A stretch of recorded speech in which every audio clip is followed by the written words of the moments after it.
ഈ ഗോതമ്പ് കറ്റകെട്ടി കൊണ്ടുപോയതിനു ശേഷവും അവർക്കുള്ള ഒരു ശേഷിപ്പ് ആ യജമാനൻ ബോധപൂർവം അവിടെ ഉപേക്ഷിക്കും. മുന്തിരിയുടെ വിളയെടുക്കുമ്പോഴും അതിൽ ശ്രേഷ്ഠമായത് മാത്രം എടുത്തിട്ട് കുറേ അവശേഷിപ്പിക്കും.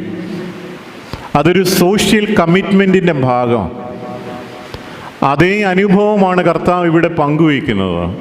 കർത്താവ് അവളുടെ വിശ്വാസത്തിൻ്റെ ആഴം അളക്കുകയായിരുന്നു എന്നുള്ളത് നമുക്കറിയാം. പക്ഷെങ്കിൽ അവൾ കർത്താവിനെ വിട്ട് പോകുന്നില്ല, മുറുകെ പിടിച്ചേക്കും. ഒരു പക്ഷെങ്കിൽ നീയാണോ ക്രിസ്തു, നീയാണോ ദൈവത്തിൻ്റെ പുത്രൻ എന്നൊക്കെ ചോദിച്ച് പിറുപിറുത്ത് എന്തെങ്കിലുമൊക്കെ വഴക്കുണ്ടാക്കി പോകാമായിരുന്നു കർത്താവ് ഇങ്ങനെ ചോദിച്ചപ്പം. പക്ഷെങ്കിൽ അവൾ ആ വിശ്വാസത്തിൽ മുറുകെ പിടിച്ച് തൻ്റെ മകളുടെ സൗഖ്യത്തിന് വേണ്ടി ദൈവത്തിൻ്റെ സന്നിധിയിൽ നിലവിളിക്കുകയാണ്.